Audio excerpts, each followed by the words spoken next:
మా ప్రియ పరలోకపు తండ్రి, మరొక రాత్రికాల సమయంలో మమ్మల్ని అందరినీ సజీవ లెక్కలో ఉంచుకొని ఈ విధంగా నీ సన్నిధాన పడే స్థలంలో చేరి నైనా ఈ శుక్రవారపు దినంలోనైనా మీరు చేసిన త్యాగాన్ని, మీరు మా కొరకు నైనా ప్రభ జరిపించినటువంటి ఆ శిలువ యాగాన్ని ధ్యానం చేసుకొని చూడగా మీ కృపా సమాధానాలు మాతో ఉంచమని, ఇక్కడ చేరిన ప్రతి బిడ్డను పేరు పేరు వరుసన ఆశీర్వదించి దీవించమని, మమ్మల్ని అందరినీ కూడా వాక్యంలో నిలబెట్టుకోమని, ముఖ్యంగా నైనా చెప్తున్నది నేను కాదు కానీ మీ ఆత్మతో మీరే నాతోనూ మాతోనూ అందరితోనూ మాట్లాడమని మా ప్రభు మీ ప్రియకుమారుడిని యేసయ్య పేరిట ప్రార్థించి బ్రతిమాలి వేడుకుంటున్నాం తండ్రి. Amen amen. ఏంటి రీ సౌండా? Okay. Praise the Lord, praise the Lord. చక్కగా ఈరోజు మనకి వాక్యాలన్నీ కూడాను మీరందరూ కూడా నేర్చుకుంటున్నారు కదా, మీరందరూ వాక్యాలు నేర్చుకుంటూ ఉన్నారు. యేసుక్రీస్తు ప్రభు వారు అనేకమైన విషయాలు నేను పోయిన వారం మనం తెలియపరచుకున్నాం. మట్టల ఆదివారం దగ్గర నుంచి కూడాను, మట్టల ఆదివారం ఆయన అందరూ కూడాను ఏ విధంగా ఆహ్వానించారు? రాజుగా ఆయనను ఆహ్వానించారు కదా. రాజుగా ఆయనను ఆహ్వానించిన తర్వాత దగ్గర నుంచి కూడాను అక్కడున్నటువంటి పెద్దలకు, శాస్త్రులకు, పరిసయ్యులకు, యాజకులకు, వీళ్ళంతా ఎవరంటే మెయిన్ పార్ట్స్ అన్నమాట. దేశంలో ఉన్నటువంటి ముఖ్యమైనటువంటి వ్యక్తులు. వీళ్ళందరికీ ఏమైపోయిందంటే, చూసామా మనం ఇలా మౌనంగా ఉంటే జనులందరూ ఆయన వెంట వెళ్ళిపోతున్నారు కాబట్టి ఈయనను ఖచ్చితంగా ఎలా అయినా సరే చంపాలి అన్న ఆలోచన. అంతకుముందు ఆయన చేసినటువంటి ఆశ్చర్య కార్యాలు, అద్భుత కార్యాలను చూసి కొంచెం మాత్రమే వారు కులుకున్నారు. కానీ ఎప్పుడైతే ఆయనను రాజుగా మట్టలాదివారం దినం ఆహ్వానించారో మొత్తము యెరూషలేం అంతా కూడాను వారు ఖచ్చితంగా చంపాలని ఆలోచనలు చేస్తూ ఉన్నారు. ఆలోచనలు చేస్తూ వారు ఏదో ఒక రకముగా ప్రభువాన్ని ఇరికించాలని ప్రయత్నం చేస్తూ ఉన్నటువంటి సందర్భం. అయితే మనందరికీ తెలుసు, యేసుక్రీస్తు ప్రభువారి లోకంలోకి వచ్చింది లేఖనాలు నెరవేర్చుటకు. హల్లెలూయా. లేఖనాల ప్రకారము ఆయన ఖచ్చితంగా పస్కా పశువుగా వధింపబడాలి, అలాగే పస్కా దినమునే ఆయన చనిపోవాలి. అలాగే మనందరికీ తెలుసు, యెరూషలేము ఆలయంలో చివరి పస్కా అంటే బలి ఇచ్చేది ఎప్పుడు అంటే 3 గంటలకి. అంటే పస్కా పండగ రోజు, ఆ పండగ రోజు 3 గంటల తర్వాత బలి నిలిపివేయబడుతుంది. అంటే అప్పటి వరకు అనేకమైనటువంటివి ఎప్పటి నుంచో పాపములు చేసిన వారందరూ ఒప్పుకొని వీరు విడిచిపెడుతూ ఉంటారు. అక్కడ వారి యొక్క పాపముల కొరకు అనేకమైనటువంటి పశువులను బలిస్తూ బలిస్తూ బలిస్తూ పొద్దున నుంచి కూడాను ఆ పండగ దినంలో కరెక్ట్గా 3 గంటలకి చివరి పస్కా పశువు బలి అయిపోవాలన్నమాట. ఇక 3 గంటల తర్వాత ఎటువంటి వధ జరగకూడదు. మన యేసుక్రీస్తు ప్రభువారు ఈ గుడ్ ఫ్రైడే దినంలో మనందరికీ తెలుసు 3 గంటలకు ఆయన చివరి పస్కా పశువు బలి అర్పించడము జరిగింది మన అందరి పాపముల కొరకు. గురువారం రాత్రి నుంచి జరిగిన సంఘటనలు అప్పటి వరకు కూడాను, అంటే మట్టల ఆదివారం నుంచి ఆదివారం అయిపోయిన తర్వాత సోమ, మంగళ, బుధు ఈ 3 రోజులు కూడా యేసుక్రీస్తు ప్రభువారు యెరూషలేముకు వస్తూ ఉన్నారు. మరలా తిరిగి తన వెంటటువంటి మనకందరికీ తెలుసు దగ్గరలోనే ఎవరు వాళ్ళు ఉండేవాళ్ళు, మరియా, మార్తా, లాజర్ గారి కుటుంబం ఉండేది. ఈ కుటుంబం దగ్గరికి వెళ్ళి సాయంకాల సమయంలో అక్కడ బస చేస్తున్నారు. మళ్ళా ఉదయకాల సమయంలో లేచి ప్రభువారు యెరూషలేముకు వచ్చి అనేకమైనటువంటి విషయాలను బోధిస్తూ ఉంటూ ఉన్నారు. అయితే ఇక్కడ జరుగుతున్నటువంటి ఈ సందర్భం గురువారం రాత్రి యేసుక్రీస్తు ప్రభువారికి తెలుసు, ఇక శుక్రవారం తాను చనిపోబోతున్నానన్న సందర్భము ఆయనకు బాగా తెలుసు.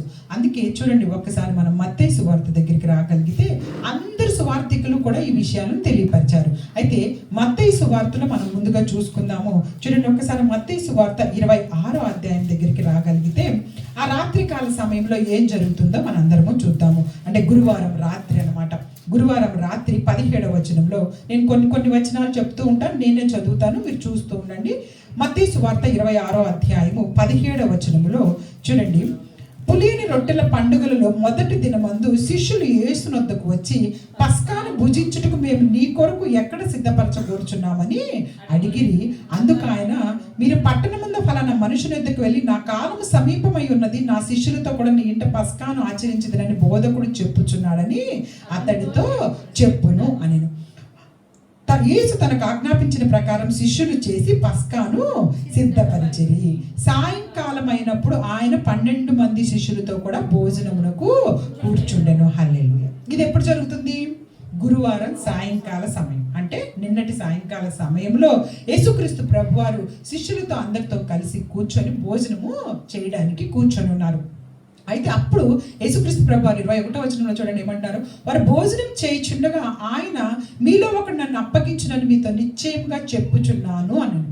అందుకు వారు బహు దుఃఖపడి ప్రతి వాడును, ప్రభువా నేనా అని ఆయన అడుగ్గా, ఆయన, నాతో కూడా పాత్రలో చెయ్యి ముంచువాడెవడో వాడే నన్ను అప్పగించువాడు. మనుష్య కుమారుని గురించి వ్రాయబడిన ప్రకారం ఆయన పోవుచున్నాడు, కానీ ఎవని చేత మనుష్య కుమారుడు అప్పగింపబడుచున్నాడో ఆ మనుషునికి శ్రమ, ఆ మనుషుడు పుట్టి ఉండని ఎడల వానికి మేలని చెప్పాను. ఆయనను అప్పగించిన యూద, బోధకుడా నేనా అని అడుగుగా ఆయన, నువ్వు అన్నట్టే అనెను. హల్లెలూయా. మనందరికీ తెలుసు ఇస్కరియోతు యూద ఆ భోజనంలో కూర్చొని ఉన్నాడు. ఆ భోజనం చేస్తూ ఉన్నప్పుడు యేసుక్రీస్తు ప్రభువారు, ఎవరైతే నన్ను అప్పగింపబోతున్నాడో అసలు అతను పుట్టకుండా ఉంటే బాగుండేది అని చెప్పేసి కూడా అన్నాడు. అయినప్పటికీ కూడాను ఇస్కరియోతు యూదాకి ఎటువంటి మార్పు కూడాను రాలేదు.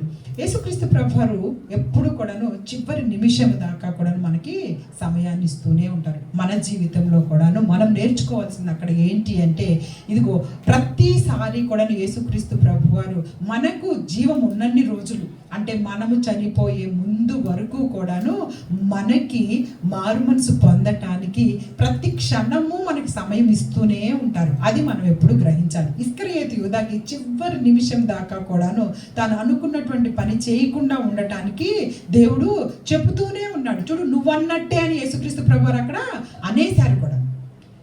అయినప్పటికీ కూడా అతనిలో ఎటువంటి మార్పు రాలేదు. ఆ తర్వాత మనందరం కూడా చూసుకోగలిగితే చూడండి, మనము 26వ వచనం దగ్గరికి వచ్చేసరికి, వారు భోజనం చేయుచుండగా యేసు ఒక రొట్టె పట్టుకొని దాన్ని ఆశీర్వదించి విరిచి తన శిష్యులకి ఇచ్చి, మీరు తీసుకొని తినుడి, ఇది నా శరీరం అని చెప్పెను. మరియు ఆయన గిన్నె పట్టుకొని కృతజ్ఞతాస్తుతులు చెల్లించి వారికి ఇచ్చి, దీనిలోది మీరు అందరూ త్రాగండి, ఇది నా రక్తము, అనగా పాప క్షమాపణ నిమిత్తం అనేకుల కొరకు చిందింపబడుచున్న నిబంధన రక్తము. నా తండ్రి రాజ్యంలో మీతో కూడా నేను ఈ ద్రాక్షారసం క్రొత్తది త్రాగు దినం వరకు ఇకను దానిని త్రాగనని మీతో చెప్పుచున్నాను. ఇది చివరి బల్లారాధన కార్యక్రమం యేసుక్రీస్తు ప్రభువారు శిష్యులతోటి పంచుకొని మన జీవితాలకు కూడాను, ఇక ముందు మీరు అందరూ కూడా నన్ను జ్ఞాపకం చేసుకోవడానికి ఇది ఎప్పుడూ చెయ్యండి అని మనకి ఒక ఆజ్ఞను ఇచ్చి వెళ్ళారు. ఆ తరువాత ఆ రాత్రికాల సమయంలో మనకి యేసుక్రీస్తు ప్రభువారి ప్రయాణం అంతా కూడాను, ఈ సిలువ ప్రయాణం అంతా కూడాను గెత్సెమనీ తోట నుంచి మనందరికీ తెలుసు ఆ యొక్క గొల్గొతా కొండ వరకు ఈ రోజు మధ్యాహ్నం వరకు సరిగినటువంటి ఒక యాత్ర అన్నమాట. గెత్సెమనీ తోటలో ఆ రాత్రికాల సమయంలో మొదలవబోతున్నటువంటి భయంకరమైనటువంటి వేదన యేసుక్రీస్తు ప్రభువారికి.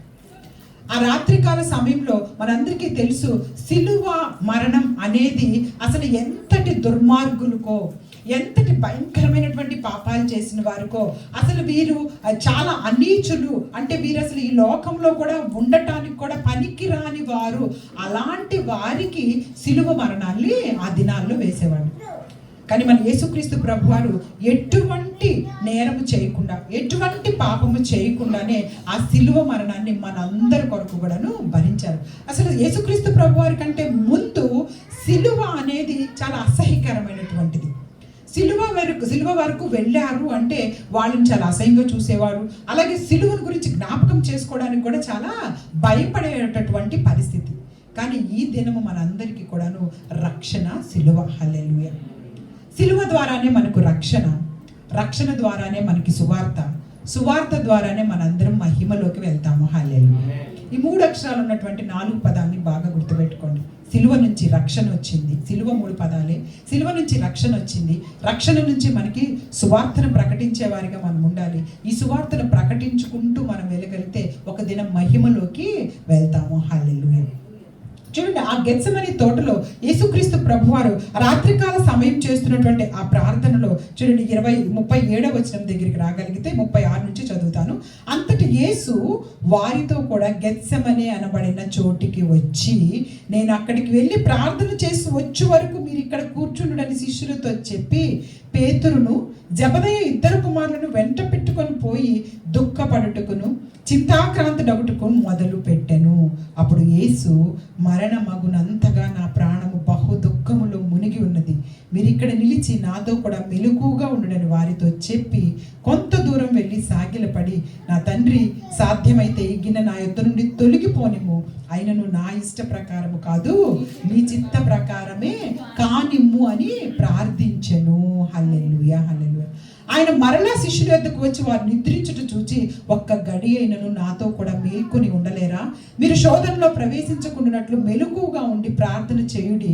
ఆత్మ సిద్ధమే కానీ శరీరము బలహీనమని పేతురుతో చెప్పి మరలా రెండో మారు వెళ్ళి, నా తండ్రి, నేను దీన్ని త్రాగితేనే కానీ ఇది నా యుద్ధ నుండి తొలగిపోవడం సాధ్యము కాని ఎడల నీ చిత్తమే సిద్ధించు కాక అని ప్రార్థించి తిరిగి వచ్చి వారు మరలా నిద్రించుట చూచెను. హల్లెలూయా, హల్లెలూయా.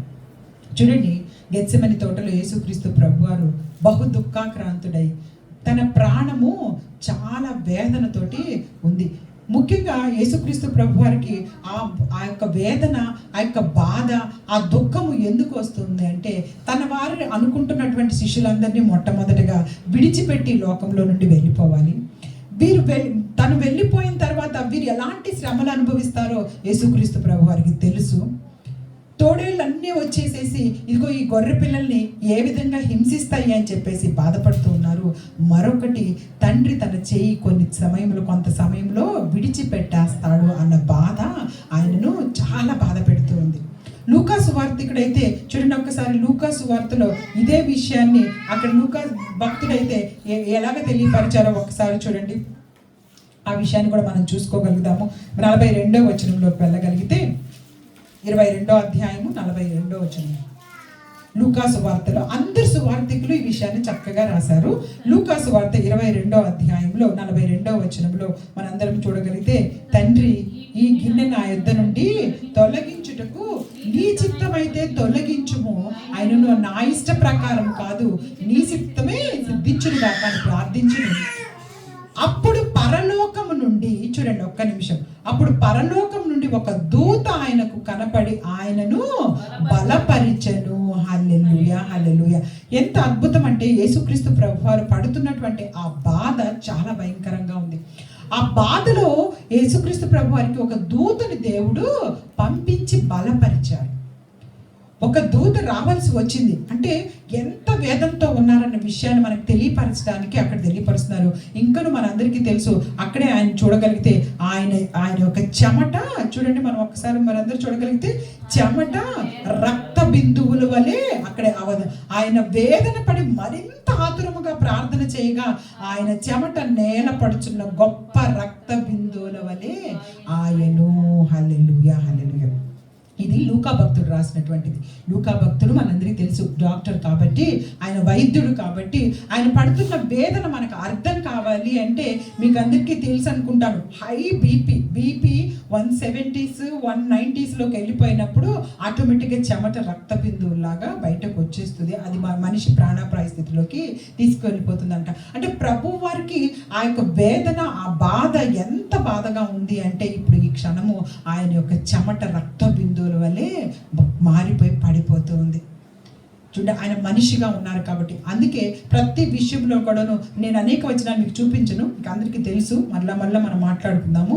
మనకి అక్కడ ఆయన ప్రతి క్షణము ఏమంటారు అంటే, మీలాంటి శోధనలే నేను కూడా ఎదుర్కొన్నాను ఈ లోకంలో ఉన్నప్పుడు, శరీర ఆకారంలో ఉన్నప్పుడు. మీకు కలిగినటువంటి శోధనలు నాకును కూడాను అనేక మార్లు వచ్చి ఉన్నాయి. నాకు కూడా మీలాగే ఆకలేసింది, నాకు కూడా మీలాగే దాహం వేసింది, నాకు కూడా మీలాగే చెమట రక్త బిందువులాగా బీపీ వచ్చింది, అన్నీ వచ్చాయి. అయినప్పటికీ కూడాను నేను అన్నిటినీ తట్టుకొని ఓర్చుకొని మీకు మాదిరి చూపించి ఈ లోకంలో వెళ్ళటానికి నేను అన్నిటినీ ఓర్చుకున్నాను. హెబ్రీయులకు రాసిన పత్రికలు అంటాడు, మన యొక్క ప్రధాన యాజకుడు మనతో పాటు సహానుభావం లేనివాడు కాదు, కానీ అన్నిటిలో మన వలె శోధింపబడి, సాతాను చేత మన వలె అన్నిటిలో శోధింపబడ్డారు, అయినప్పటికీ పాపం లేకుండా ఉన్నారు. హల్లెలూయా, హల్లెలూయా. నేను గబగబా మీకు చెప్పుకుంటూ వెళ్ళిపోతాను ఇంకా విషయాలు. చూడండి, ఆ రాత్రి పూట అక్కడ ఆ ప్రార్థన అయిపోయిన వెంటనే ఇంకా చూడగలిగితే 47 మత్తయి సువార్త 27వ అధ్యాయంకి వచ్చేసేయండి అందరూ. ఇంకా మత్తయి సువార్త 27వ అధ్యాయం దగ్గరికి. యాక్చువల్లీ ఏసీఏ చదవబడట్లేదు, అందుకే మీకు చూసుకోండి. మత్తయి సువార్త 27వ అధ్యాయము మీ అందరూ కనుక తీయగలిగితే ఒకసారి చూడండి, 47వ వచనము. ఆయన ఇంకనూ మాట్లాడుచుండగా 47వ వచనం. ఆయన ఇంకను మాట్లాడుచుండగా 12 మందిలో ఒకడగు యూదా వచ్చెను. వానితో కూడా బహుజన సమూహములు కత్తులు గుదియలు పట్టుకొని ప్రధాన యాజకుల యొద్ద నుండి ప్రజల పెద్దల యొద్ద నుండి వచ్చెను. ఆయనను అప్పగించిన వాడు, నేనెవరిని ముద్దు పెట్టుకొందునే ఆయనే యేసు, ఆయనను పట్టుకొనడని వారికి గుర్తు చెప్పి వెంటనే యేసు నొద్దకు వచ్చి, బోధకుడా నీకు శుభమని చెప్పి ఆయనను ముద్దు పెట్టుకొనెను. ఇస్కరియోతు యూదా ఎంతగా నటిస్తూ ఉన్నాడో చూడండి. ఇంత భయంకరమైనటువంటి నటన ఇస్కరియోతు యూదా 12 మంది శిష్యులలో యేసుక్రీస్తు వారి పక్కనే తిరిగాడు, అనేకమైన అద్భుతాలు చూశాడు, అన్ని అనుభవించాడు. ఆయన ఆహారం ఇచ్చినప్పుడు చక్కగా ఆహారం తిన్నాడు, అన్ని రకాలుగా తిని ఇప్పుడు ఇస్కరియోతు యూదా అనేక మందిని పట్టుకొని అక్కడికి వచ్చాడు. మత్తయి సువార్త 27:47 వచనంలో చూస్తే 12 మందిలో ఒకడైన యూదా వచ్చి, చూడండి ఎంత తెలివిగా మాట్లాడుతూ ఉన్నాడంటే యూదా. ఎందుకంటే ఆ ప్రధాన యాజకులకి పరిసయ్యులకి ఆయన తీసుకొచ్చినటువంటి కొంతమంది వెనకున్న వాళ్ళకి యేసుక్రీస్తు ప్రభువారు ఎవరో ఎలా ఉంటారో తెలియదు. గెత్సెమనే తోటలో వీళ్ళు శిష్యులతో కలిసి ఉన్నారు. యూదాకి తెలుసు యేసుక్రీస్తు ప్రభువారు ఎప్పుడు ఎక్కడ ప్రార్థన చేసుకుంటారో. కాబట్టి ఈ జనులందరినీ వేసుకొని వచ్చేసాడు. అక్కడికి వచ్చి అక్కడ ఎంత తెలివిగా చెప్తానంటే, నేను ఎవరిని ముద్దు పెట్టుకుంటానో ఆయనే యేసు అని. ఎందుకంటే వాళ్ళకి యేసు ఎవరో తెలియదు, వాళ్ళే యేసుని ఫాలో అవ్వట్లేదు. కాబట్టి వాళ్ళకి యేసుక్రీస్తు ప్రభువారు ఎలా ఉంటారో తెలియదు. అక్కడ ఉన్న శిష్యుల్లో ఎవరో ఒకరు అనుకుంటారేమో అని చెప్పి ఇస్కరియోతు ముందుగానే వాళ్ళు తెచ్చిన వాళ్ళతో ఏం చెప్తున్నాడంటే, నేనెళ్ళి ఒక ఆయన ముద్దు పెట్టుకుంటాను, ఆయనే యేసు, ఆయనను మీరు పట్టుకోమని చెప్పేసి ఒక చిన్న క్లూ ఇచ్చేసేసి గబగబా ఇస్కరియోతు యూదా వెళ్ళి యేసుక్రీస్తు ప్రభువారి దగ్గరికి వెళ్ళి ఏం చెప్తున్నాడో చూడండి. వెంటనే యేసు నొద్దకు వచ్చి 49వ వచనంలో, బోధకుడా నీకు శుభమని చెప్పి ఆయనను ముద్దు పెట్టుకొనెను. ఇది చాలా వేదన. యేసుక్రీస్తు ప్రభు వారికి చాలా వేదన కలిగించే విషయాలు ఏంటి అంటే, ఆ తర్వాత సిలువేస్తారనో, లేకపోతే ఆ తర్వాత యూదులు పిలాతు వీళ్ళందరూ చాలా భయంకరంగా హింసిస్తారు. వీటన్నిటికంటే కూడా తనతో పాటే ఉన్నటువంటి ఇస్కరియోతు యూదా యొక్క నటన, ఆ వేషధారణ యేసుక్రీస్తు ప్రభు వారిని మరింతగా బాధ పెడుతూ ఉంది. ఆ వ్యక్తి యొక్క జీవితము అనవసరంగా రక్షణలోకి రాకుండా పాడైపోతున్నాడే అని చెప్పేసి యేసుక్రీస్తు ప్రభు వారు బాధపడుతూ ఉన్నారు. అంతటి మోసము యేసుక్రీస్తు ప్రభువారు కూడాను, అంటే శరీరాకారంలో తెలుసు ఆయనకు, కానీ తట్టుకోలేకపోతున్నారు. ఎందుకంటే మనుషుల ఆకారంలో ఉన్నారు కాబట్టి. మనం కూడా తట్టుకోలేం కదా. మనం నమ్మిన వారు మనల్ని మోసం చేస్తే అది చాలా భయంకరమైనటువంటి స్థితి మనం ఎదుర్కొంటూ ఉంటాం అనమాట. అది మనం ఎవరికి చెప్పుకోలేము. ఆ బాధ చెప్పుకున్న తీరేదిలాగా ఉండదు కదా. మనము అనుకున్న వాళ్ళు మనల్ని మోసం చేస్తూ ఉంటే అది చాలా గుండెకి చాలా గాయమైపోతూ ఉంటుంది. ఇక్కడ అదే జరుగుతుంది. వెంటనే చూడండి, చెలికాడ నువ్వు చేయవచ్చునదేదో చెయ్యమని అతనితో చెప్పగా, యేసుక్రీస్తు ప్రభువారు అప్పుడు కూడాను ఏ దుర్మార్గుడా, ఏ అన్యాయంగా చేస్తున్నావు ఏంట్రా ఇలా అంటలేదు. అక్కడ యేసుక్రీస్తు ప్రభువారు అంత ఘోరం చేయబోతున్నటువంటి ఇస్కరియోతు యూదాతోటి కూడాను ఆయన అప్పటికే ఎంతో వేదనలో ఉన్నాడు. ఆ వేదనలో, ఆ బాధలో మనకి ఏమైనా మాటలు తోలుతాయా లేదా ఫాస్ట్గా? ఎవరైనా సరే అలా చేస్తానికి మన దగ్గరికి వస్తుంటే మనకు తెలుసు వాళ్ళు మోసం చేయబోతున్నారని తెలిస్తే ఇంకా వాళ్ళతో సరిగ్గా మనం మాట్లాడగలుగుతామా? కానీ అక్కడ యేసుక్రీస్తు ప్రభువారు అదే మనకు నేర్పిస్తుంది. లోకంలో నిన్ను ఎవ్వరు ఎలాంటి నిందలు వేస్తున్నా, నిన్ను ఎలాంటి వాళ్ళు ఎలా రకాలుగా దూషిస్తూ ఉన్నప్పటికీ కూడాను నువ్వు వాటన్నిటిని ఓర్చుకొని మళ్ళా యేసుక్రీస్తు ప్రభువారి ప్రేమే వాళ్ళకి చూపించే వారిలోనే ఈరోజు మన అందరము ఉండాలని దేవుడు కోరుకుంటూ ఉన్నారు. అక్కడ అదే జరిగింది. వెంటనే చెలికాడ నువ్వు వచ్చి చెయ్యాల్సిందేదో చెయ్యి అని చెప్పేసి దేవుడు పిలుస్తూ ఉన్నారనమాట. అతనితో చెప్పగా వారి దగ్గరకు వచ్చి ఆయన మీద పడి ఆయనను పట్టుకునేశారు. ఈ పట్టుకోవడమే ఇక్కడి నుంచి మొదలైపోతుంది అనమాట. యేసుక్రీస్తు ప్రభువారికి ఎవ్వరికి లేనటువంటి అన్యాయపు తీర్పు.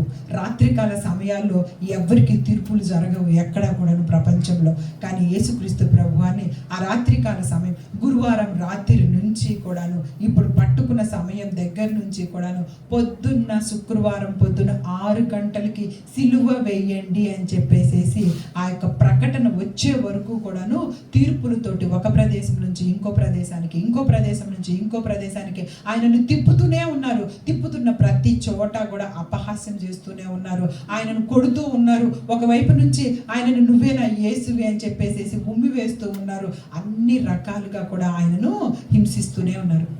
ఈ స్టెప్ బై స్టెప్ మనం చూసుకోగలిగితే చూడండి, వెంటనే అక్కడ పేతురు గారు ఏం చేశారంటే ఆ వచ్చిన వాళ్ళలో నుంచి ఒక అతని చెవుని కట్ చేసేసాడు. గబగబా కట్ చేస్తే యేసుక్రీస్తు ప్రభువారు మంచి పని చేసామన్నారా? చాలా మంచి పని చేసావు, నన్ను పట్టుకోవడానికి వచ్చిన వాళ్ళకి చెవు తీసేసావు అని చెప్పి మనమైతే అంటాం. అబ్బా నా మీదకి వచ్చిన వాడికి నువ్వు ఒకటి భలే ఇచ్చావురా, భలే కొట్టావురా అని చెప్పేసేసి. కానీ అక్కడ యేసుక్రీస్తు ప్రభువారు అది కాదు మనకు నేర్పిస్తుంది.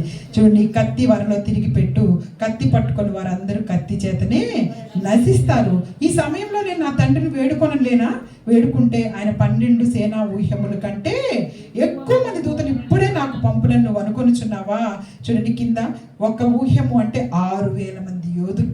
అలాంటిది యేసుక్రీస్తు ప్రభు నేను తండ్రిని వేడుకుంటే 12 సేనా ఊహ్యాలు వచ్చేస్తాయి. అంటే 12 × 6 ఎన్ని వస్తాయి చెప్పండి తొందరగా?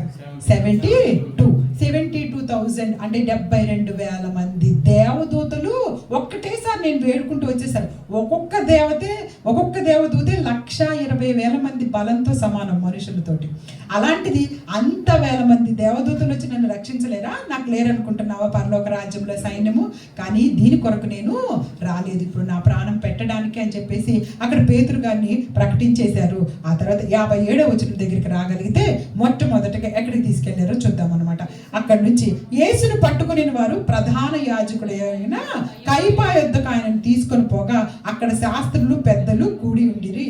పేతురు ప్రధాన యాజకుని ఇంటి ముంగిటి వరకు ఆయన దూరం నుండి వెంబడించి లోపలికి పోయి దీని అంతా ఏమవునో చూడవాలని బంట్రోతులతో సహా కూర్చుండెను. ఇప్పుడు యేసుక్రీస్తు ప్రభువారిని ఆ సంవత్సరము ప్రధాన యాజకుడిగా పనిచేస్తున్న వ్యక్తి పేరేంటి? కయప. ఓకే, ఈ కయపాకి ఒక మేనమామ ఉంటాడు, అన్న అనమాట. అన్న కయప మనం ఒక పాటలో పాడతాం, గుర్తుందా? అన్న కయప వారు అదురుతూ పరిగెత్తారు అని చెప్పేసి ఒక పాట మనం పాడుతూ ఉంటాం. ఆ పాటలో కూడా ఈ అన్న అనే అతను కయపాకు మేనమామ అనమాట. ప్రధాన యాజకుడుగా కయప ఉన్నప్పటికీ కూడాను ఈ మేనమామే అంతా నడిపిస్తూ ఉన్నాడు అనమాట. అన్ని విషయాలు కూడాను ఈయనే నడిపిస్తూ ఉంటాడు. అయితే పేతురు గారు కయప ఇంటి దాకా వచ్చారు కానీ బయట ఆగిపోయాడు. అక్కడ లోపలికి తీసుకెళ్లారండి. ఇప్పుడు ఏమి నేరం మోపాలి? యేసుక్రీస్తు ప్రభువాన్ని శిక్ష వేయించాలి, ఆయనను చంపించేయాలి, ఆయనకి ఉరి వేయించాలి, ఎటువంటి నేరాన్ని ఆయన మీద మోపాలి అని వీరు ఆలోచన చేస్తున్నారు. చూడండి, 60వ వచనం దగ్గరికి వచ్చేసరికి 59 కూడా చదువుతాను. ప్రధాన యాజకులు మహాసభ వారందరూ యేసును చంపవలని ఆయనకు విరోధంగా అబద్ధ సాక్ష్యం వెతుకుచుండిరి. ఇప్పుడు నిజాలు ఏమి లేవు ఆయనను చంపడానికి, కాబట్టి అబద్ధ సాక్ష్యం వెతుకుచున్నారట. అబద్ధ సాక్షులు అనేకులు వచ్చినను సాక్ష్యం ఏమీ దొరకలేదు. మనం కోర్టుల్లో చూస్తూ ఉంటాం కదా, అబద్ధ సాక్ష్యాలు చెప్పే వాళ్ళని తీసుకొస్తా ఉంటారు కొంతమంది. వాళ్ళు వచ్చి నుంచుంటా ఉంటారు, వాళ్ళు ఏవేవో లేనిపోని చెప్తా ఉంటారు, వాటన్నింటినీ కూడా జడ్జి గారు తీసుకుంటుంటారు. అట్లా అనేక మంది అబద్ధ సాక్ష్యాలు తీసుకొచ్చారంట. తీసుకొచ్చిన ఒక్కొక్కటి ఆ కైపా ముందు చెప్తుంటే కూడాను ఏది సరిగ్గా సూట్ అవ్వటం లేదు ఆయనకి. అయితే చూడండి, ఇక చివరికి 2 మనుషులు వచ్చి 61వ వచనంలో వీడు దేవాలయాన్ని పడగొట్టి 3 దినముల్లో దానిని కట్టగలనని చెప్పాను. ఇంకా ఏం మాట్లాడాలో అర్థం కావట్లేదు. దేవాలయాన్ని పడగొడతానంటున్నాడు అని చెప్పేసి. నిజానికి యేసుక్రీస్తు ప్రభు వారి మీద చివరి వరకు కూడాను ఈ యాత్రలో ఆయన మీద ఏ శిక్షలు వేయాలో తెలియక 2 శిక్షలు వేస్తారండి. ఒకటినా దేవుని కుమారుడిని చెప్పుకుంటున్నాడు అనేది ఒకటి, అంటే ఆ రోజుల్లో దేవదూషణ అస్సలు చేయకూడదు, దేవుని కుమారుడిని ఎవరు చెప్పుకోకూడదు. రెండోది రాజకీయ పరంగా, అంటే ఒకటేమో దేవుని పరంగా చెప్పారు, రెండోది అసలు కైసర్కి పన్ను చెల్లించకూడదు అని ఈయన అంటున్నాడు. కాబట్టి అసలు రాజే ఆయనని చెప్పుకుంటున్నాడు, నేనే రాజునని చెప్పుకుంటున్నాడు. కాబట్టి ఇది రాజ్య బహిష్కరణకి సంబంధించినటువంటి శిక్ష. ఈ 2 శిక్షలు సరిపోతాయి, అంటే ఈ 2 కూడా ఆయన దాటేశాడు అని చెప్పేసి చివరికి, అంటే ఇవన్నీ మీరు తర్వాత చదువుకోండి, ఇవన్నీ చూసుకుంటూ వెళ్ళిపోతే అక్కడ చివరికి అలాగా తెలియపరుస్తారనమాట. తర్వాత చూడండి, ఒక్క నిమిషము మనందరము కూడాను అవి మనం యోహాను సువార్త దగ్గరికి రాగలిగితే అక్కడ ఎక్కువసేపు మనకి రాయరు, కానీ యోహాను సువార్త దగ్గరికి అయితే యోహాను గారు చక్కగా ఈ విషయాన్ని తెలియపరుస్తారు. 18వ అధ్యాయం, యోహాను సువార్త 18వ అధ్యాయం దగ్గరికి రాగలిగితే చూడండి ఒకసారి 12వ వచనం నేను చదువుతున్నాను. యోహాను సువార్త 18వ అధ్యాయము 12వ వచనము. అంతటా సైనికులు సహస్రాధిపతియు యూదుల బంట్రోతులు యేసును పట్టుకొని ఆయనను బంధించి మొదట అన్న యొద్దకు ఆయనను తీసుకొని పోయి అతడు ఆ సంవత్సరం ఒక ప్రధాన యాజకుడైన కైపకు మామ. కైప ఒక మనుష్యుడు ప్రజల కొరకు చనిపోవడం ప్రయోజనకరం యూదులకు ఆలోచన చెప్పినవాడు. అక్కడ అయిపోయిందండి. అక్కడ వెళ్ళి అయిపోయిన తర్వాత మరలా ఎక్కడికైనా తీసుకొని వస్తూ ఉన్నారో చూడండి, ఒకసారి మనందరం చూసుకోగలిగితే మనకి 29వ వచనం దగ్గర 28వ వచనం దగ్గరికి వచ్చేసేయండి. అక్కడే వారు కైపా యొద్ద నుండి అధికార మందిరమునకు యేసును తీసుకొని పోయారు. అప్పుడు ఉదయం ఆయను కనుక వారు మైలు పడకుండా పస్కాను భుజింపవలని అధికార మందిరంలోకి వెళ్ళలేదు. కావున పిలాతు బయట ఉన్న వారి యొద్దకు వచ్చి, ఈ మనుషుని మీద మీరు ఏ నేరము మోపుచున్నారని అనెను. అందుకు వారు, వీడు దుర్మార్గుడు కాని ఎడల వీరిని నీకు అప్పగించి ఉండమని అతనితో చెప్పిరి. అయితే పిలాతు, మీరు అతనిని తీసుకుపోయి మీ ధర్మశాస్త్రం చొప్పున అతనికి తీర్పు తీర్చుడనగా యూదులు ఎవరికి మరణశిక్ష విధించుటకు మాకు అధికారం లేదని అతనితో చెప్పిరి. అందువలన యేసు తాను ఎట్టి మరణం పొందబోవునో దానిని సూచించుచు ఈ విషయము చెప్పిన మాట నెరవేరెను. చూసారా, ఇక్కడ యేసుక్రీస్తు ప్రభువుని ఫస్ట్ అన్నా దగ్గరికి తీసుకెళ్లారు. అన్నా దగ్గర నుంచి కైప దగ్గరికి తీసుకొని వచ్చారు. కైప దగ్గర నుంచి ఇప్పుడు పిలాతు దగ్గరకు తీసుకొని వచ్చారనమాట. అప్పటికి తెల్లవారి అయిపోతూ ఉంది. ఆ రాత్రికాల సమయంలో వీళ్ళు మళ్ళీ పస్కాను భుజించాలి. ఎందుకంటే వాళ్ళకి శుక్రవారం పస్కా పండగ కాబట్టి యూదులు పస్కా పండగని మళ్ళీ చక్కగా ఆచరిస్తారు కాబట్టి వాళ్ళ మీదకి ఏ నేరం రాకూడదని చెప్పేసి వాళ్ళు మాత్రం అధికార మందిరంలోకి వెళ్లకుండా పిలాతు దగ్గరికి యేసుక్రీస్తు ప్రభువారిని ఒక్కరినే లోపలికి పంపించేశారు. పిలాతు చాలా మాటలు అడిగారు యేసుక్రీస్తు ప్రభువారిని. చాలా మాటలు అడుగుతూ ఉంటే యేసుక్రీస్తు ప్రభువారిలో పిలాతుకి ఏ నేరము కూడాను కనిపించటం లేదు. మనందరికీ ఆ విషయం కూడా తెలుసు కదా. ఒకసారి మనందరం కూడా చూసుకోగలిగితే చూడండి, మళ్ళీ లూకా సువార్త దగ్గరికి రావాలి. ఎందుకంటే ఈ సువార్తికులు అందరూ కూడా లైన్గా మనం పెట్టుకొని చూసుకోవాలి. ఒకళ్ళు కొన్ని విషయాన్ని ప్రస్తావించారు, మరి కొంతమంది కొన్ని విషయాలను ప్రస్తావించారు. 23వ అధ్యాయం దగ్గరికి రాగలిగితే అక్కడ చూడండి, అందరూ కూడాను 23వ అధ్యాయం 1వ వచనమునకు, అంతటి వారందరూ లేచి ఆయనను పిలాతు వద్దకు తీసుకొని పోయి, ఇతడు మా జనము తిరగకుండా ప్రేరేపించుచు కైసరుకు పన్నివ్వొద్దని తానే క్రీస్తును ఒక రాజునని చెప్పుకొనగా మేము వింటిమని ఆయన మీద నేరము మోపసాగిరి. ఇంక ఏ నేరము దొరకటం లేదు, వాళ్ళకి ఏమీ చేయలేదు ఆయన. అందువల్ల ఇంకేమన్నంటే ఈయన క్రీస్తు, నేనే రాజునని చెప్పుకుంటున్నాడు, కైసరికి ఏం పన్నులు చెల్లించాల్సిన పని లేదంటున్నాడు. కాబట్టి ఇది ఒక పెద్ద రాజా ద్రోహం కింద ఆయనను తీసుకోవాలి అని చెప్పేసి చెప్తూ ఉన్నప్పుడు పిలాతు 14వ వచనంలో, పిలాతు నువ్వు యూదుల రాజువా అని ఆయన అడగగా ఆయన నువ్వన్నట్టే అతనితో చెప్పాను. పిలాతు ప్రధాన యాజకులతోనూ జన సమూహములతోనూ ఈ మనుషుని యందు నాకు ఏ నేరము కనపడలేదని అయితే వారు ఇతడు గలిలయ దేశం మొదలుకొని ఇంతవరకు యూదయ దేశం అంతటా ఉపదేశించుచు ప్రజలను రేపుచున్నాడని మరింత పట్టుదలగా చెప్పిరి.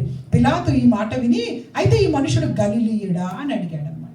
ఇప్పుడు పిలాతుకి ఇంకేం డౌట్ వస్తుందంటే, ఆయన ఏమీ నేరం కనిపించట్లేదు, ఇప్పుడు ఎందుకు ఈయనను చంపేయాలి, అసలుకి వీళ్ళు ఎందుకు ఇంత బలవంతంగా చంపేయాలని మాట్లాడుతున్నారని చెప్పేసి పిలాతుకు ఒక ఐడియా వచ్చేసింది. సరే, ఇతను గలిలీయుడా, అలా అయితే ఇతను హేరోదు దగ్గరికి పంపించండి అని చెప్పేసి అన్నాడు. అంటే మరలా ఇంకొకరి దగ్గరికి వెళ్ళాలన్నమాట. చూడండి, అక్కడికి హేరోదు దగ్గరకు పంపెను. 8వ వచనంలో చూస్తే, హేరోదు యేసును చూసి మిక్కిలి సంతోషించెను, ఎందుకంటే ఆయన గురించి చాలా సంగతులు విన్నందున ఏదైనా సూచక క్రియ చేయగా చూడ నిరీక్షించి బహుకాలం నుండి ఆయనను చూడగోరెను. ఆయనను చూచినప్పుడు చాలా ప్రశ్నలు వేసాను, ఆయన అతనికి ఉత్తరం ఏమీ ఇయ్యలేదు. హేరోదుకు ఎప్పటి నుంచో సూచక క్రియలు చేస్తున్న యేసుక్రీస్తు ప్రభువారి గురించి వింటూ ఉన్నాడు. ఒకరోజు చూడాలనిపించింది. ఆయన దగ్గరికి వచ్చితే ఇప్పుడు ఏవేవో ప్రశ్నలు అడుగుతున్నాడు, కానీ యేసుక్రీస్తు ప్రభువారు దేనికి కూడా ఆయనకు సమాధానము చెప్పలేదు. ఎందుకు? దుర్మార్గమైనటువంటి ఆలోచనలతోటి వచ్చేవారికి దేవుని దగ్గర నుంచి ఎటువంటి సమాధానము దొరకదు. ఆయన ఎటువంటి సమాధానాన్ని ఇవ్వడు. ఎటువంటి జీవితంలో సమాధాన స్థితిని ఆయన అనుగ్రహించడు. నీ హృదయ ఆలోచనలు నువ్వు మార్చుకొని నిజముగా అందరినీ ప్రేమించగలిగే స్థితికి వచ్చినప్పుడు, దేవుని యందు ఆసక్తితో నిజముగా విషయాలు తెలుసుకోవాలనుకున్నప్పుడు మాత్రమే ఆయన సమాధానాలు ఇస్తాడు. చూడండి, అక్కడికి ఆ తర్వాత చూసుకోగలిగితే ప్రధాన యాజకులు శాస్త్రులు నిలవబడి ఆయన మీద తీక్షణంగా నేరము మోపిరి. హేరోదు తన సైనికులతో కలిసి ఆయనను తృణీకరించి అపహసించి ఆయనకు ప్రశస్త వస్త్రం తొడిగించి పిలాతు వద్దకు మరలా పంపెను. ఈ ప్రశస్త వస్త్రం అంటే ఎగతాళిక అనమాట. రాజులు వేసుకునేటటువంటి ఒక కోట్ లాంటిది వేసేసి మిగతా బట్టలన్నీ తీసేసి ఓన్లీ ఆ కోట్ వరకే వేసేసి కావాలని అపహసిస్తూ చాలా భయంకరంగా ఆయనను అవమానిస్తూ అక్కడి నుంచి మరలా ఈయన నాకేం సమాధానం చెప్పట్లేదు, వెళ్ళి మళ్ళీ పిలాతు దగ్గరికి తీసుకొని వెళ్ళిపోండి అని చెప్పేసి ఆయనను మళ్ళా తిరిగి పిలాతు దగ్గరికి పంపించారు. అంతటా పిలాతు ఒకసారి మనందరం చూసుకోగలిగితే ఇక్కడ చూడండి 12వ వచనం ఇంకొక గొప్ప విషయం. అంతకుముందు హేరోదు పిలాతు ఒకరికొకరు శత్రువులై ఉండి ఆ దినమునే ఒకరికొకరు మిత్రులైపోయారట. ఎవరినైనా హింసించాలంటే శత్రువులు ఇద్దరిద్దరు కలిసి మిత్రులు అయిపోతారు. అది లోకంలో మనందరికీ తెలిసినటువంటి విషయమే కదా. ఇక్కడ అంతకుముందు వాళ్ళిద్దరికి అస్సలు పడదంట, పిలాతుకి హేరోదుకి. కానీ ఇప్పుడు యేసుక్రీస్తు ప్రభు వారిని ఎలా అయినా చంపాలి కాబట్టి వీళ్ళిద్దరు స్నేహితులు అయిపోయి ఆయనను దూషిస్తూ ఉన్నారన్నమాట. 13వ వచనం. అంతటి పిలాతు ప్రధాన యాజకులు అధికారులను ప్రజలను పిలిచి, ప్రజలు తిరగబడినట్టు చేయుచున్నారని మనుషులు నా ఎదుగు తెచ్చితిరే. ఇదిగో నేను మీ ఎదుటే ఇతను విమర్శింపగా మీరు అతని మీద మోపిన నేరంలో ఒక్కటైనను నాకు కనపడలేదు. పాపం పిలాతు ఎంతగానో ప్రయత్నం చేస్తున్నాడు విడిపించేయాలని ఆయన్ని.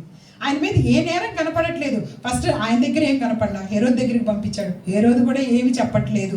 ఇప్పుడు మళ్ళా నేను కూడా ఎందుకు ఏం లేదు కనపడట్లేదు అని చెప్పేసేసి ఇంకా చూడండి ఏమంటున్నాడు. పాపం హేరోదుకు కూడా కనపడలేదు.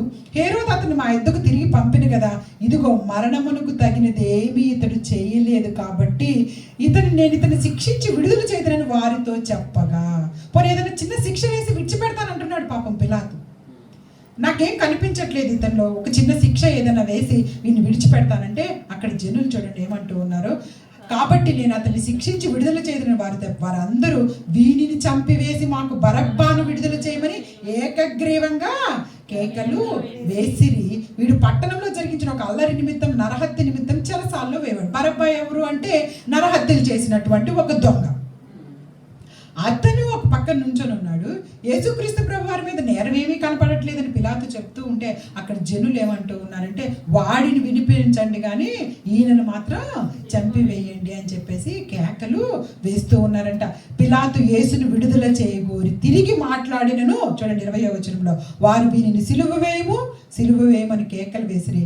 3వ మారు అతడు ఎందుకు ఇతను ఏ దుష్కారం చేసిను, ఇతను ఎందుకు మరణములకు తగిన నేరం ఏమీ నాకు అనపడలేదు కనుక ఇతని శిక్షించి విడుదల చేతనని వారితో చెప్పాను. అయితే వారు ఒక పెట్టుగా పెద్ద కేకలు వేసి వీనిని సిలువ వేయమని అడుగుగా వారి కేకలే గెలిచెను. మనుషుల కేకలే కొన్నిసార్లు గెలుస్తాయి. అది అబద్ధమైనప్పటికీ కూడాను మనుషులందరూ కలిసి ఒకరిని హింసించాలి అనుకుంటే ఈ దినము ప్రవీణ్ పాస్టర్ గారిని చంపివేసిన తర్వాత మనుషుల కేకలే గెలిచాయి. ఆయన దైవభక్తి, ఆయన జీవితము, ఆయన కుటుంబం కొరకు, ఆయన క్రైస్తవ సమాజం కొరకు పడినటువంటి కష్టం అంతా కూడాను ఎక్కడో తీసేసి వీరు కల్పించినటువంటి కథలతోటి, వీరు సృష్టించినటువంటి ఆ భయంకరమైనటువంటి ఆ యొక్క వీడియోస్ తోటి ఆయనను ఏట పరిస్థితిలోకి తీసుకెళ్ళి సమాజం ముందు ఒక సిగ్గుపడేటటువంటి వ్యక్తిగా ఆ కుటుంబాన్ని ఒక భయంకరమైనటువంటి స్థితిలో నిలువపెట్టగలుగుతుంది సాతాను. చూడండి యేసుక్రీస్తు ప్రభు వారి ఎందుకు కూడా ఏ నేరము కనపడటం లేదు అని చెప్పి ఒక అన్యుడైనటువంటి అధికారి. పిలాతు అన్యుడు, ఆయన యూదుడు కాదు, ఆయనకి దేవుని గురించి తెలియదు. అయినప్పటికీ కూడాను ఇతను ఎందుకు నేరం కనపడట్లేదు అంటే యూదులకు అన్నీ తెలుసు, దేవుడు తెలుసు, ధర్మశాస్త్రం తెలుసు, మెస్సయ్య మా కొరకే వస్తాడని తెలుసు, మెస్సయ్య వచ్చిన తర్వాత మా కొరకు ప్రాణాన్ని అర్పిస్తాడని తెలుసు.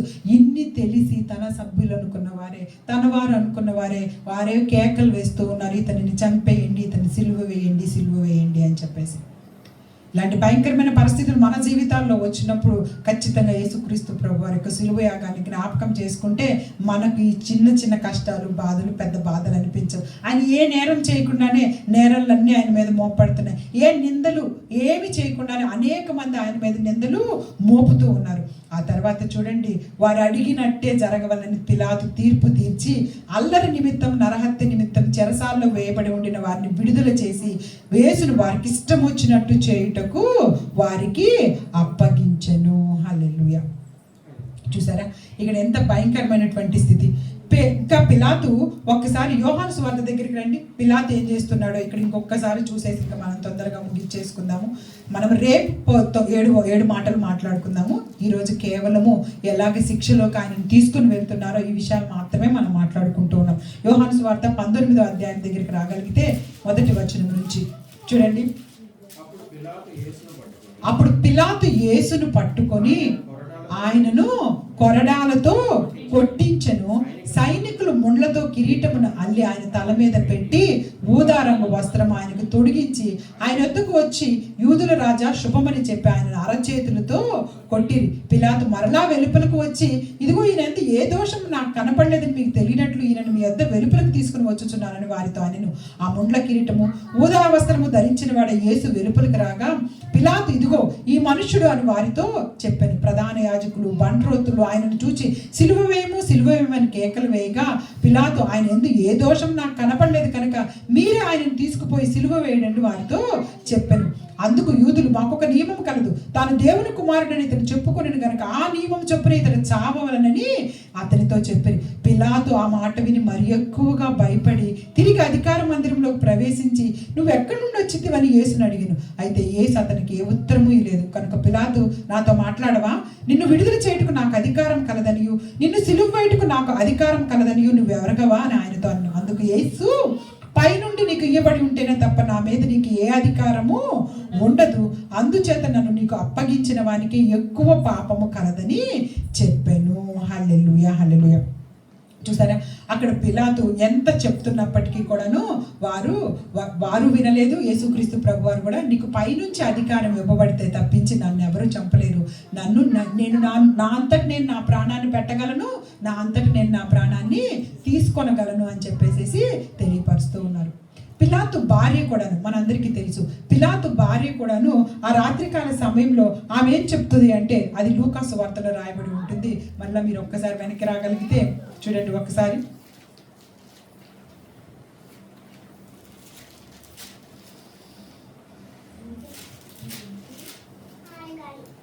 మత్తయి సువార్తలోకి వచ్చేసేయండి. మత్తయి సువార్త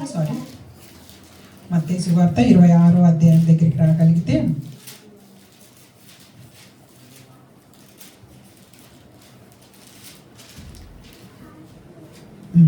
ఒక్కసారి మత్తయి సువార్తలో మనము 26వ అధ్యాయము 19వ వచనం చదువుదాం. ఒక్కసారి 19వ వచనం అందరు చదవండి. 27, 18 నుంచి చదవండి. కాదు, ఏం చదువుతున్నారు? మత్తయి సువార్త 27వ అధ్యాయము 18వ వచనము. కాబట్టి జనులు కూడి వచ్చినప్పుడు పిలాతు, నేను ఎవరిని విడుదల చేయవాలని మీరు కోరుచున్నారు? బరబ్బానా లేక క్రీస్తు అనబడిన యేసునా అని వారిని అడిగెను. ఏలయనగా వారు, అదే మాట పెద్దగా చదవండి అందరూ. ఏలయనగా అసూయ చేత ఆయనను అప్పగించినని అతడు ఎరిగి ఉండెను. అతడు న్యాయపీఠం మీద కూర్చుండినప్పుడు అతని భార్య, నువ్వు ఆ నీతిమంతుని జోలికి పోవద్దు, ఈ ప్రొద్దు ఆయన గురించి నేను కలలో మిక్కిలి బాధపడితేనని అతని యొద్దకు వర్తమానము పంపెను. చూసారా, ఈమెకి కూడాను దేవుడు కలలో కనిపించి మాట్లాడారు అతని నీతిమంతుడు అన్న విషయము. అందుకే అక్కడ జనులు కేవలం అసూయ చేత ఆయనను చంపించి వేస్తూ ఉన్నారంట. అసూయ చాలా భయంకరమైనటువంటి బుద్ధి. అసూయ మీ ఎముకలకు కుళ్ళు అని ఉంటుంది సామెతల గ్రంథంలో. అసూయతోటి ఎవరి మీదైనా సరే వాళ్ళు పైకి వెళ్తున్నారని కానీ, వాళ్ళు మనల్ని దాటి ముందుకు వెళ్ళిపోతున్నారని కానీ, లేకపోతే మంచి పేరు వస్తుందని కానీ, లేకపోతే ఇంకా వేరే వేరే విషయాలకు ఏదైనా సరే ఎవరి మీదైనా అసూయ కనుక మనకు రావడం ఒకసారి మొదలుపెట్టింది అంటే అది మన ఎముకలకి కుళ్ళు, మనల్నే కృంగదీస్తుంది తప్పించి దానివల్ల అవతల వాళ్ళకి ఏం నష్టమో ఉండదు. ఇక్కడ యేసుక్రీస్తు ప్రభువాన్ని కేవలం అసూయ చేత ఆయన్ను చంపివేస్తున్నారని పిలాతుకు అర్థమైపోయింది. అంటే వీళ్ళకి ఆయనకు పేరు వస్తుంది, ఆయనకి లోకంలో అందరు జనులు ఆయన వెంట పోతున్నారు, ఇందుకే తప్పించి ఇంకా వేరే నేరం ఏమీ లేదని విషయం స్పష్టంగా పిలాతుకు అర్థమైపోతుంది అనమాట. ఆయన భార్య కూడా, వద్దండి ఇతను నీతిమంతుల జోలికి తొందరగా పోకండి మీరు కూడా. అనేక మందికి మన జీవితాల్లో కూడాను నీతిమంతంగా వారి జీవితాలు నీతిమంతంగా దేవుని పని చేసుకుంటున్న వారి జోలికి అనవసరంగా పోయి తెచ్చుకోవద్దు మనం అనవసరమైన ప్రమాదాలు. ఇక్కడ అదే వాళ్ళ భార్య చెప్తూ ఉందన్నమాట. అందుకు పిలాతు, అలాగైతే క్రీస్తు అనబడిన యేసుని ఏమి చేతుమని వారిని ఇంకా సిలువ వేయమని అందరూ చెప్పారంట. అయితే ఇక్కడ చూడండి ఒక్క మాట 24వ వచనం చూడండి. మత్తయి సువార్త 27వ అధ్యాయం 24వ వచనం. పిలాతు అల్లరి ఎక్కువగుచున్నదే కానీ తన వల్ల ప్రయోజనం ఏమి లేదని గ్రహించి నీళ్లు తీసుకొని జనసమూహం ఎదుట చేతులు కడుక్కొని, ఈ నీతిమంతుని రక్తం గురించి నేను నిరపరాధిని. ఆయనకి భయం వేస్తుంది పిలాతుకి. అతడు నీతిమంతుడు. అనవసరంగా శిక్ష వేస్తున్నాను నేను, శిక్ష వేయకూడదు అనుకుంటుంటే జనులందరూ ఒకటేసారి దొమ్మిగా అంటారు చూసారా, ఇట్లాగా ఒకటేసారి పైకి వచ్చేస్తున్నాను పిలాతు మీదకి, వేసేయండి వేసేయండి అని చెప్పేసి. అల్లరి ఎక్కువైపోతుంది. అల్లరి అనచాలి అంటే ఖచ్చితంగా నీకు శిక్ష వేస్తానంటేనే వాళ్ళు అల్లరి గోల మానుతున్నారు. అందుకని చెప్పేసి ఆయన ఏమంటున్నాడంటే, ఈ నీతిమంతుని యొక్క మరణంకు నాకే సంబంధం లేదని చేతులు ఆయన కడుక్కుంటున్నాడు. ఈ నిరపరాధుని యొక్క విషయాల గురించి నేనైతే మాత్రం ఇక నుంచి నేరం తీసుకోపోవటం లేదని. అందుకు ప్రజలందరూ 25వ వచనం చూడండి, ఎంత ధైర్యమో ప్రజలకు. అందుకు మనమందరం కూడా అనమాట, వాళ్ళల్లోనే ఉంటాం మనం కూడా. అందుకు ప్రజలందరూ వాని రక్తం మా మీద మా పిల్లల మీద ఉండునుగాక అని. చూడండి ఎంత శిక్షను తెచ్చుకుంటున్నారో తిరిగి తిరిగి. ఆయన మీద అసూయతో చంపిస్తున్నదే కాకుండా ఆయనను చంపేస్తే కూడా దానివల్ల వచ్చే శిక్ష ఏదైనా ఉంటే మాకు మా పిల్లలకి శాపంగా రానివ్వండి అని చెప్పేసి ధైర్యంగా మాట్లాడుతూ ఉన్నారు. అలాంటి స్థితిలోనే మనందరికీ తెలుసు, యేసుక్రీస్తు ప్రభువు చనిపోయి తిరిగి లేచి ఆరోహణమై వెళ్ళిపోయిన తర్వాత వీళ్ళు ఏదైతే కోరుకున్నారో మా పిల్లల మీదకే రానివ్వండి శిక్ష అని చెప్పేసి క్రీస్తు శకం 70లో నీరో చక్రవర్తి ఈ యొక్క రోమా సామ్రాజ్యం మొత్తం మీదకి ఒక పెద్ద చక్రవర్తి వచ్చి యూదులని అడ్డంగా ఎట్లా పడితే అట్లా నరికి చంపేసేసి వాళ్ళ పిల్లల్ని అందరినీ చంపేసేశాడు. ఇది వాళ్ళు కోరుకున్నదే, నా పిల్లల మీదకే రానివ్వండి అని వాళ్ళు కోరుకున్నారు. ఈ విధంగా ఒకరి దగ్గర నుంచి ఒకరి దగ్గరికి ఆయనను తిప్పి తిప్పి తిప్పి ఆయనకు శిక్ష వేసి చూడండి 27వ వచనంలోకి రాగలిగితే, ఇక అప్పుడు అధిపతి యొక్క సైనికులు యేసును అధికార మందిరంలోకి తీసుకుపోయి ఆయన యొద్ద సైనికులు అందరినీ సమకూర్చుని వారు ఆయన వస్త్రములు తీసివేసి ఆయనకి ఎర్రని అంగీ తొడిగించి ముండ్ల కిరీటం మళ్ళీ ఆయన తలకు పెట్టి ఒక రెల్లు ఆయన కుడి చేతిలో ఉంచి ఆయన ఎదుట మోకాళ్ళుని యూదుల రాజా నీకు శుభమని అపహసించి ఆయన మీద ఉమ్మి వేసి ఆ రెల్లును తీసుకొని దాంతో ఆయన తల మీద కొట్టిరి. ఎలా పడితే అలా ఆయనను ఉమ్ము వేస్తూ ఉన్నారు, ఆయన కొడుతూ ఉన్నారు. అపహసించిన తర్వాత ఆయన మీద ఉన్న అంగీని కూడా తీసేసి ఆయన వస్త్రాలు ఆయనకు తొడిగించి సిలువ వేయటకు ఆయనను తీసుకొని పోయిరి. మనకి ఈ దినం అంతా కూడా ఆయనను సిలువ వేసుకొని తీసుకొని వెళ్ళటానికి పొద్దున 6 గంటలకి సిలువ యొక్క పిలాతు ఇంకా సిలువ వేసేసుకోండి అని చెప్పేసి రాయడం అయిపోయింది అనమాట. 6 గంటల నుంచి కూడాను ఆయనను 9 గంటల దాకా సిలువ మోసుకుంటూ తీసుకొని వెళ్ళారు. ఇది గుర్తుపెట్టుకోండి. 6 గంటల నుంచి సిలువ యొక్క బరువు ఎంత నేను ఇంతకుముందు చెప్పాను మన యొక్క చర్చిలోనే, గుర్తుంటే గనక మొదట్లో చెప్పాను అనమాట. 135 కేజీలు ఉంటుందంట. అది 135 కేజీలు బరువు ఉన్నటువంటి సిలువను ఆయన మీద మోపారు. ఆయన సిలువను తీసుకొని 135 కిలోస్. సో అక్కడి నుంచి కూడాను ఎప్పుడు 6 గంటలకి సిలువ ఈయనకు పడుతుంది అన్నది ప్రకటించేశాడు పిలాతు. అప్పటి నుంచి కూడాను 9 గంటలకి గొల్గతా అనే ప్రదేశానికి చేర్చబడే వరకు, అంటే 3 గంటలు ఈ 135 కేజీల సిలువను మోసుకుంటూ ఆయన వెళ్తున్నప్పుడు ఆయన ఒక పక్క అపహసిస్తూ ఆయన తల మీద ముళ్ళ కిరీటం పెట్టి ఆయనను ఉమ్మి వేస్తూ ఒకవైపు నుంచి వెనక నుంచి ముందు నుంచి ఆయనను కొడుతూ మళ్ళీ ఎలాగా ఎగతాలంటే నువ్వేనా యూదుల రాజువి, యూదుల రాజు అని చెప్పుకుంటా ఉన్నావు, నువ్వేనా అని అపహసిస్తూ ఇవన్నిటిని ఎవరి కోసం ఆయన ఓర్చుకున్నారు? మన కోసం. ఒకసారి పాత నిబంధనలు ఒక వచనం చూపించి ఇంకా ముగించేస్తాను చూడండి. 53వ అధ్యాయం యెషయా గ్రంథము. ఈ యొక్క ప్రవక్త రాసినటువంటి ప్రవచనాలన్నీ ఇప్పుడు నెరవేరుతూ ఉన్నాయన్నమాట. ఒకసారి యెషయా గ్రంథము 53వ అధ్యాయము మనందరము చూడగలిగితే చూడండి 5వ వచనము. మన అతిక్రమములను బట్టి అతడు గాయపరచబడెను, మన దోషములను బట్టి నలగగొట్టబడెను, మన సమాధానార్థమైన శిక్ష అతని మీద పడెను, అతడు పొందిన దెబ్బల చేత మనకు స్వస్థత కలుగుచున్నది. మనమందరము గొర్రెల వలె తోవ తప్పితిమి, మనలో ప్రతివాడు తనకిష్టమైన త్రోవకు తొలిగెను, యెహోవా మన అందరి దోషము అతని మీద మోపెను. హల్లెలూయా. ఈ వచనమే ముఖ్యమైనది. యెషయా గ్రంథం 53వ అధ్యాయం 6వ వచనము చూడగలిగితే చూసారు కదా, అది యెహోవా మన అందరి దోషము అతని మీద మోపెను. అది దేవునికి ఇష్టమైనది. మన అందరి దోషాలు ఆయన మీద మోపటము దేవునికి ఇష్టమైనది. కాబట్టి అతడు దౌర్జన్యము నొందినను 7వ వచనంలో బాధింపబడిన అతడు నోరు తెరవలేదు. వదకు తేబడి గొర్రె పిల్లయు బొచ్చు కత్తిరించి వారి ఎదుట గొర్రె మౌనంగా ఉండినట్లే అతడు నోరు తెరవలేదు. 8వ వచనం చూడండి. అన్యాయపు తీర్పు నొందిన వాడే అతడు కొనిపోబడెను, అతడు నా జనుల అతిక్రమమును బట్టి మొత్తపడెను కదా. హల్లెలూయా, హల్లెలూయా. ఇంకను మనందరం చూడగలిగితే 10వ వచనం చూడండి. ఒక్కసారి యెషయా గ్రంథం 53వ అధ్యాయం 10వ వచనము. అతనిని నలగగొట్టుట యెహోవాకు ఇష్టమాయను. ఆయన అతనికి వ్యాధి కలుగు చేసెను. అతడు తానే అపరాధ పరిహారార్థం బలి చేయగా అతని సంతానము చూచును. అతడు దీర్ఘాయుష్మంతుడగును. యెహోవా ఉద్దేశము అతని వలన సఫలమగును. హల్లెలూయా, హల్లెలూయా. ఇదంతా కూడాను 53వ యెషయా గ్రంథంలో ఇదిగో దేవునికే ఇష్టమైంది అతనిని నలగొట్టడం. కాబట్టి అతను ఎన్ని నేరాలు మోపుతున్నప్పటికీ కూడాను ఒక్కటి కూడా నోరు మెదపలేదు. గొర్రె ఎలా అయితే కసాయి వాడి ముందుకి వెళ్ళి నుంచుంటుందో అలాగే నుంచున్నారు యేసుక్రీస్తు ప్రభువారు మనందరి కొరకు. చూడండి, ఈరోజు ఆయనను సిలువ దగ్గరికి తీసుకొని వచ్చారు. 6 గంటల నుంచి 9 గంటలు 9 అయినప్పుడు కరెక్ట్గా సిలువ మీదకి ఆయనను పెట్టేసేసారు. సిలువ మీదకు పెట్టి ఆ సిలువలో 3 ఏదైతే చేతులకు కాళ్లకు ఆయనకు వేసినటువంటి ఆ మేకులు మనందరికీ తెలుసు. అది ఎంత హైట్లో పెట్టేస్తారో. ఆ పెట్టేసిన తర్వాత సిలువకి పెట్టేసినటువంటి ఆ యొక్క మేకులు గుచ్చేసిన తర్వాత చాలా ఊపిరి పీల్చుకోవడం కూడా కష్టమైపోతుంది, తెలుసు కదా. ఊపిరి ఇప్పుడు మనల్ని ఎవరైనా ఇంతసేపు 2 చేతులు అటు ఇటు కట్టేసి ఒక దగ్గర నుంచోమన్నారనుకోండి, మనం మాట్లాడడమే కష్టమైపోతుంది. మనకి లోపల నుంచి ఊపిరి రావడం కూడా చాలా కష్టమే. అలాంటిది ఆయన్ని అక్కడి నుంచి కొట్టుకుంటూ ఆ ముందు రాత్రే ఆయన అస్సలకే చెమట బిందువులు కారిపోయినంత అక్కడ ఆ బాధలో ఉన్నారు. ఆ రాత్రి అంతా ఆయనకు కనీసం ఒక్క చుక్క నీరు కూడా ఇవ్వకుండా ప్రతి చోటకి తిప్పుతూ ఉన్నారు. పొద్దున 6 గంటల నుంచి సిలువను మోపించారు. సిలువను మోపించి ఇప్పుడు 9 గంటలకి సిలువ మీద ఆయన నుంచోబెట్టారు.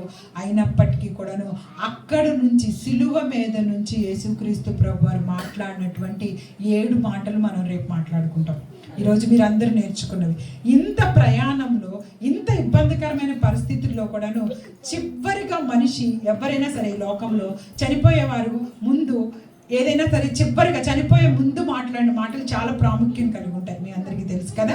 ఎవరైనా పెద్దవాళ్ళైనా, అది ముసలి వాళ్ళైనా, లేకపోతే ఎవరైనా హత్యలు చేసిన వాళ్ళైనా, లేకపోతే ఎవరి చేతన చంపబడిన వాళ్ళైనా, వాళ్ళు ఇచ్చేటటువంటి లాస్ట్ స్టేట్మెంట్ మరణ వాంగ్మూలాలు అంటారు, తెలుసు కదా. అవి చాలా ముఖ్యమైనవి అన్నమాట. ఇప్పుడు యేసుక్రీస్తు ప్రభు వారు కూడాను ఇదిగో ఈ ప్రయాణం అంతా ఇంత ఇబ్బందికరమైన పరిస్థితుల్లో ఉండి కూడా ఆ సిలువ మీద ఆయన పలికినటువంటి 7 మాటలు ఎంతో ప్రాముఖ్యమైనటువంటివి. ఎందుకు అంత ప్రాముఖ్యమైనటువంటివి? అనేకమైన మాటలు యేసుక్రీస్తు ప్రభు లోకంలో ఉన్నప్పుడు మాట్లాడారు. అన్నీ ప్రాముఖ్యమైనవే, అన్నీ చాలా ముఖ్యమైనటువంటి విషయాలే మనతో మాట్లాడింది.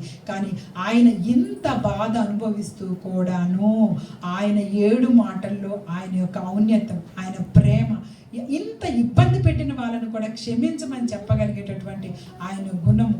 రెండోదిగా ఇదిగో అప్పటికప్పుడే మారు మనసు పొందినటువంటి ఒక దొంగను తమతో పాటు చేర్చుకున్న విధానం, అంటే మనకి కూడా చివరి నిమిషం దాకా ఛాన్స్ ఉందని చెప్పడానికి ఆ యొక్క సమయంలో కూడా.